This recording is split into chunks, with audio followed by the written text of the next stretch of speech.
Hey, I'm Kai, and in this video I'm going to be taking a deeper look at the ENGL Powerball 2. Now mine is a custom shop model, but that is purely aesthetics. I've got a custom toe legs and a custom LED, but under the hood it's all the same. Before I get into the overview, I want to mention I do have Toman affiliate links in the description box down below, so if you ever are shopping at Toman, it would be great if you could use my link, which gives me a little bit of kickback. I'll do a quick talking overview sort of section, but most of these things are going to be better explained in the playthroughs. The Powerball 2 is a 100 watt 4-channel 6L6 amp. The channels are clean, crunch, and then two variants of high gain, one thicker and one tighter.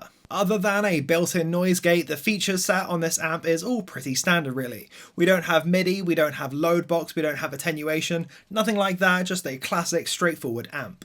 The volume and gain knobs are all independent per channel, but the EQ are sort of shared in pairs. The clean channel and the crunch channel both share bass and middle controls, but they have independent treble. Lead 1 and lead 2 share bass, middle and treble controls, but it does have a dedicated knob for the mid boost. The two tone switches are linked for the clean and the crunch channels, but they're independent on the high gain channels. I will get into what all of those switches do later on though. Globally, we have depth, we have presence, we have the aforementioned mid boost feature, and we also have two separate master volumes that are assignable via the foot switch. For the tones in this demo, I'm going to be using my Balaguer Woodman Custom. This one's currently tuned down to drop B with a string joy set of 10.5 to 58 gauge strings. I'm going to be pretty sparing with the pedals and effects here. As much as I love them, I want to keep this video very focused on the amp, but I will pepper in a couple of pedals later on. As for the signal chain, I'm running my guitar out to the pedals, into the Powerball, then out to the 2 notes reload 2, out to my DAW where I'm loading up the ML Sound Lab Zilla Quesadilla impulse response.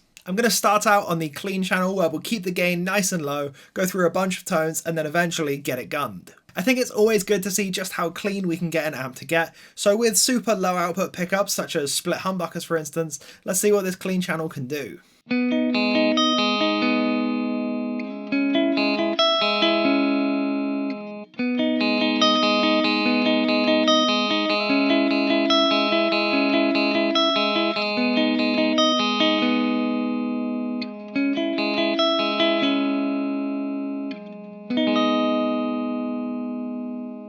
Obviously that tone would be a lot better if I had some ambient effects going, but as you can hear this goes pristine crystal clean. My favourite kind of clean really. I will push the gain on the amp up a touch and we'll switch over to the bridge humbucker so that I can show off the EQ that this amp has available.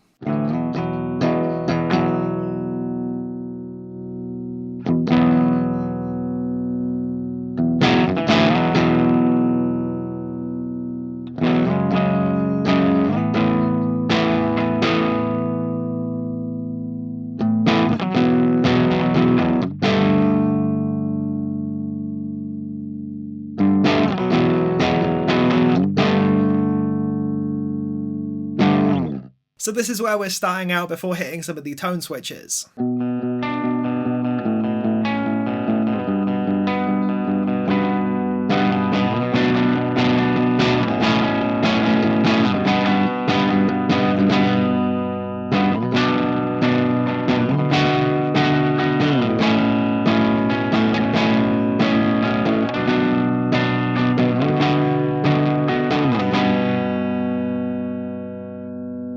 The first of the two tone switches is the bright switch, and I absolutely love this one on the clean channel, so let's hear what that's doing.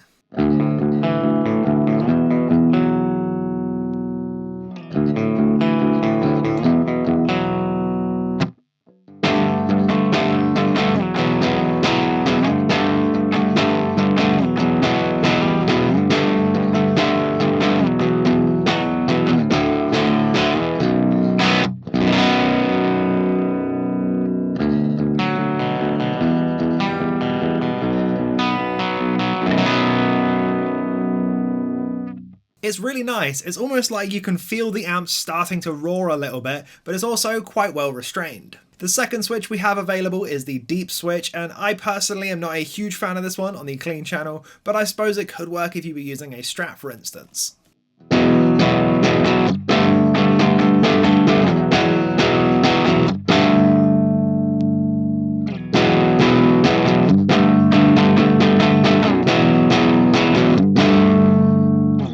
I'll do a bit of a longer playthrough with this deep switch enabled so that you can hear what it's doing.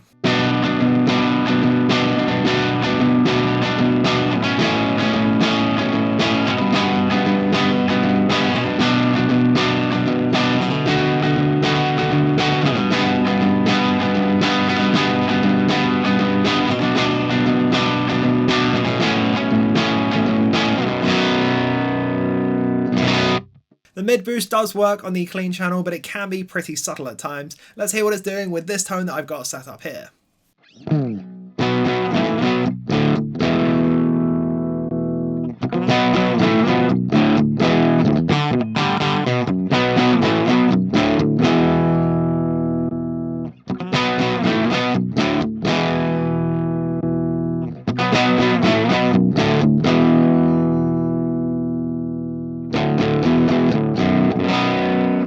I think with this mid boost enabled, the amp really wants us to start pushing up the gain, so let's do that.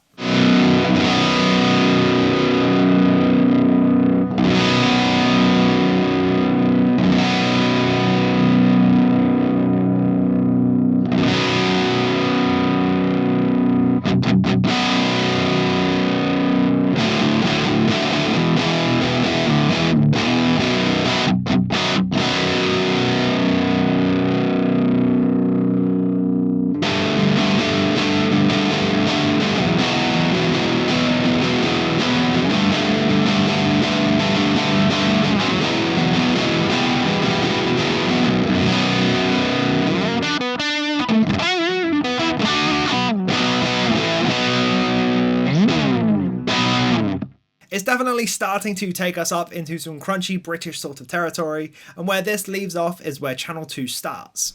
With the gain set just below halfway on channel 2, we're already getting those super crunchy British tones going.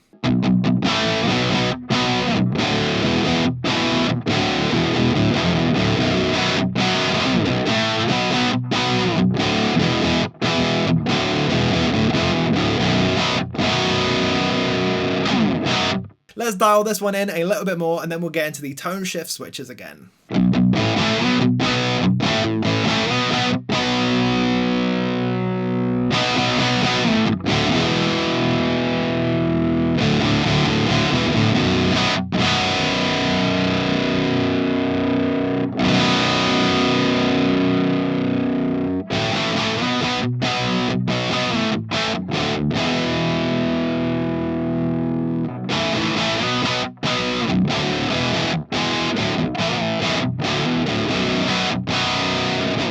I found that on the Powerball 2, I really like the bright switch left in pretty much all the time. It sweetens up the clean tone nicely to get into those sparkly sorts of territories, and it adds a really nice sizzle onto these crunch tones. So let's hear it.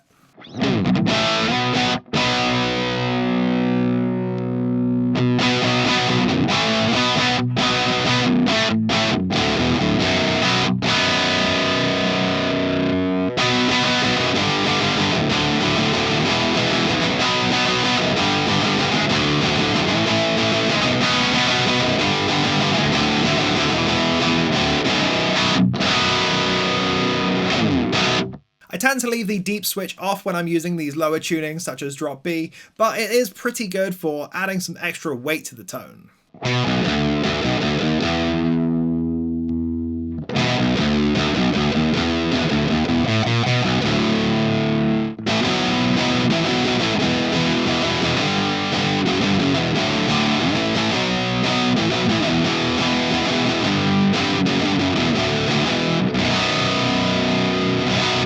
We can engage the mid boost on the crunch channel as well, and I sort of wish this saved on a per channel basis because this works really nicely with the crunch channel. Side note, if you are using the ENGL Z9 foot switch, you can switch between all of these things and assign them however you like. I just don't have that foot switch.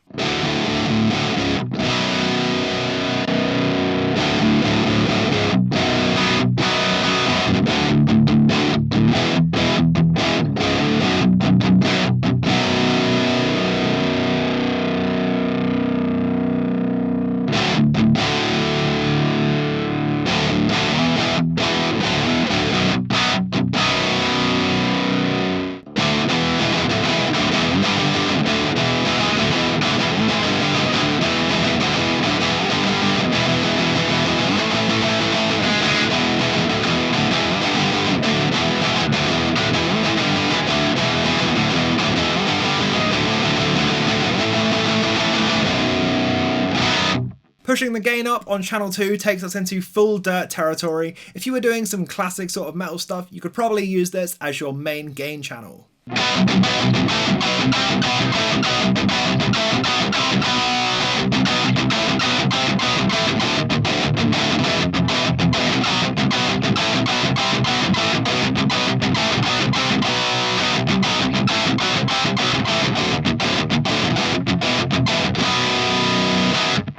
In somewhat of a stark contrast to the bright sizzly channel that is the crunch channel, the first of the two gain channels is super thick, super saturated and super aggressive. We'll dial this one up for full blown out high gain later on, but first I want to just go for a classic mid gain sort of tone to see what sort of crunch things we can get out of this channel.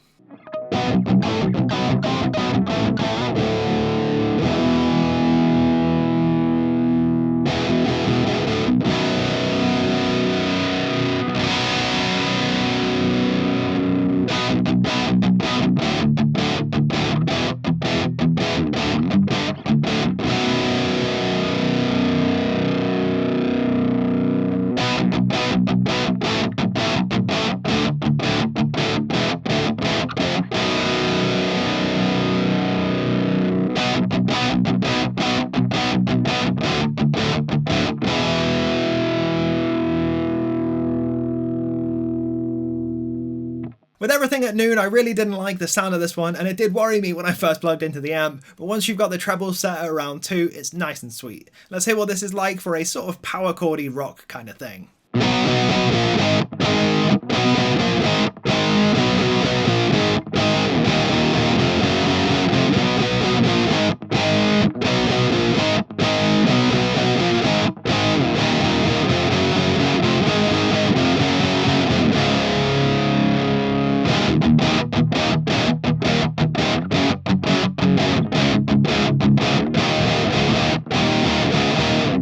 The bright and the deep switches of the first two channels don't do anything when you're on the gain channels, but we do have a dedicated bottom switch. This can give us a little bit of extra oomph, but in drop B you really only want that for single note sorts of riffs.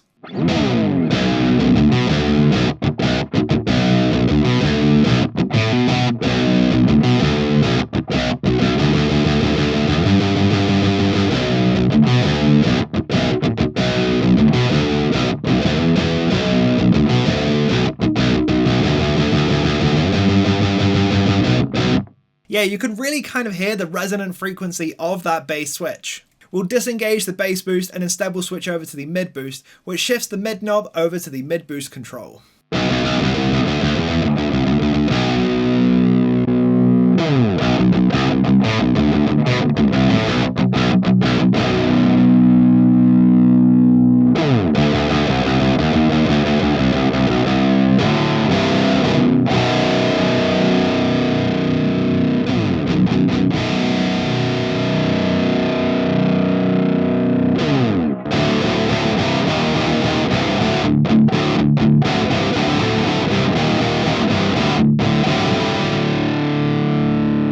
It's a bit of a weird boost. It's not a mid boost in a tube screamery kind of way, instead it's more like a pokey solo kind of mid boost. I did notice this with the Fireball IR pedal as well recently.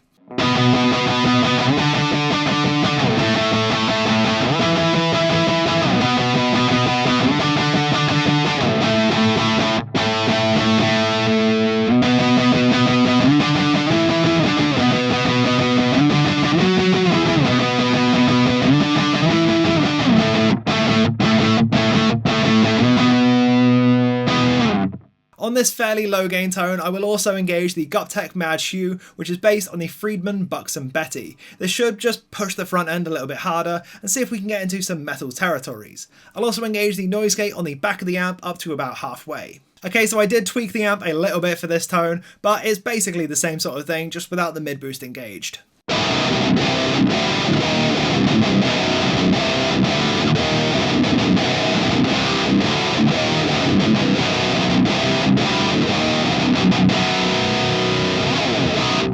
Now for a little bit of contrast, we'll push the gain right up on the amplifier, we'll turn the noise gate off on the back, and we'll see what this amp can do all natural.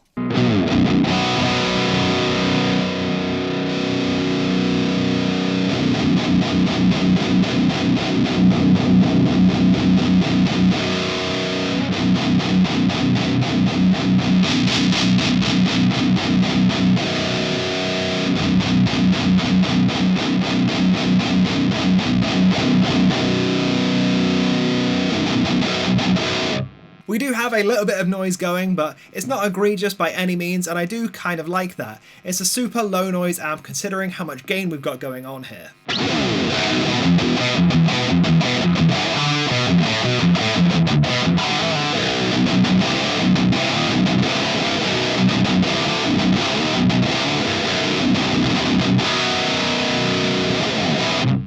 In its essence, Lead 2 is pretty similar to Lead 1. It's a super saturated, thick and chunky sound, although it is a little bit tighter. Fundamentally though, they are in the same kind of ballpark. I guess the real magic is that you can sort of set them up differently so that you can have two different tones to switch between by using the different gain and volume controls. For instance, you could have one set up as a solo boost, or you could have one on a low gain tone and one on a super chunky high gain tone. I want to start right out on mega high gain with this because I'm having so much fun playing through this amp.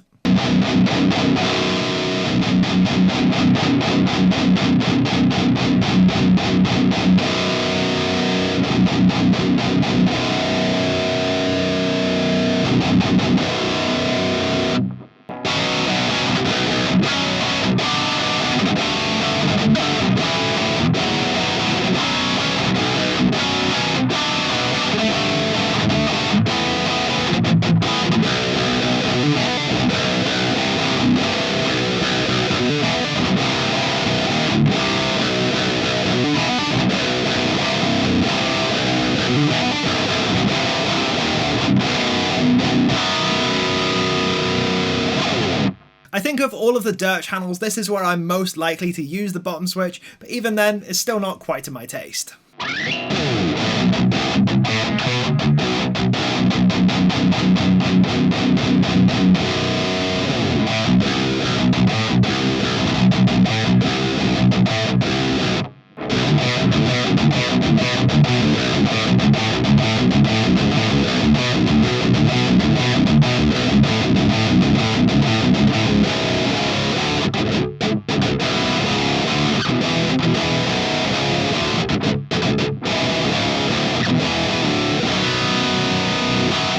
Let's also dial it in quickly with the mid-boost switch engaged.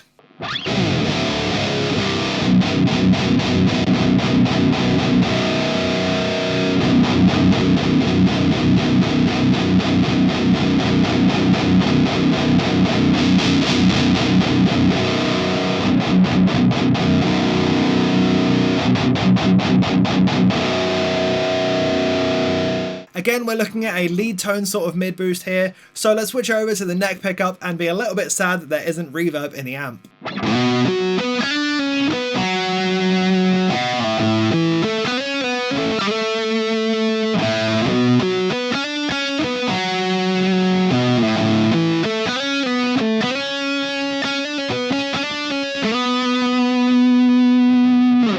If you really feather the gain control, you can get a sort of pseudo crunch tone out of this channel, but really it wants to be on high gain. It sort of has a tendency to be a little bit more choked than the dedicated crunch channel, but let's hear what this is doing.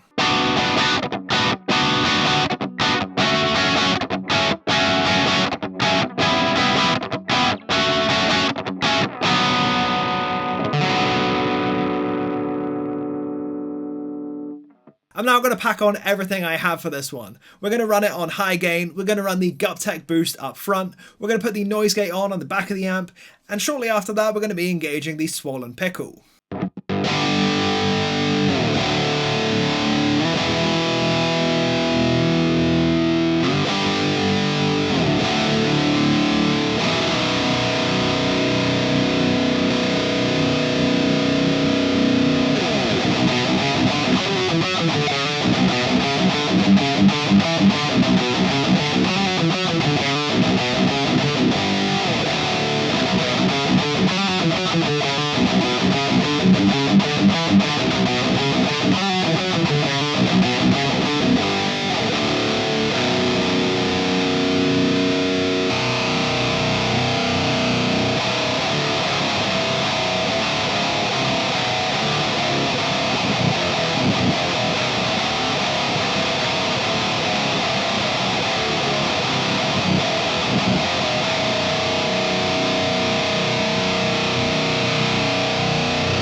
As you can probably hear, the noise gate in the amp can't quite handle a fuzz pedal up front, quite like the 14 Zool would in 4 cable method for instance, which is why I personally prefer running the gate on my board. Now before I get into my conclusion of the ENGL Powerball 2, I do need to mention this video isn't quite sponsored, though ENGL did give me a partial discount on this amplifier for a previous demo. The Powerball 2 might just be the perfect amp for me. It does pretty much everything that I would want an amp to do. I love a versatile amp, and this pretty much hits the mark for me. Before I got the Fractal FM3, ENGL weren't majorly on my radar, but after flicking through some of the amp models on there, I found myself really gravitating towards the Powerball model in particular. I really loved the sound of it, and the real amp of course lives up to the hype. This amp also takes pedals really well, which is quite surprising given, you know, how it looks and the reputation it has and everything. I'll probably do a separate video on that later on, but it takes fuzz pedals, it takes overdrives, it takes boosts, it takes everything. The clean and crunch channels especially are also really good for ambient sorts of stuff where you're packing on a ton of dirty reverbs and stuff like that. I did find a couple of the controls on the amp to have quite narrow sweet spots, especially so of the treble control on the 2 high gain channels. This has pretty much got to be set between 2 o'clock and 3 o'clock, otherwise it's too dark or too shrill. I don't mind that too much though, because if an amp sounds good in its sweet spot, it sounds good. I'm not huge on the mid boost feature, though I did find myself quite liking it once I was dialing in for the mid boost in this demo. Ultimately, this amp hits sparkly clean, it hits those low gain British crunch things, it hits modded British crunch, and it hits all out blown out wall type high gain tones, which naturally makes me very happy with this amp.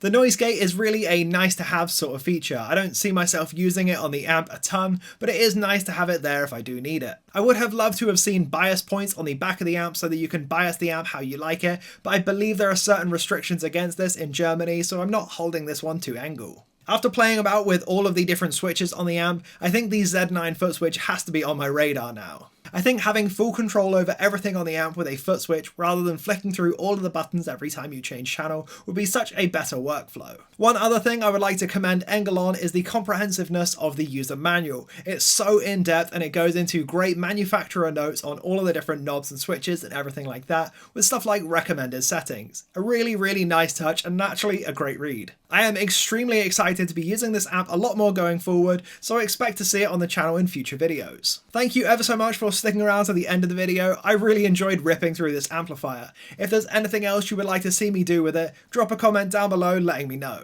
Don't forget to check out my affiliate link in the description box down below if you would like to purchase this amp for yourself. That's all for this video though, so thank you ever so much for watching. I've been Kai.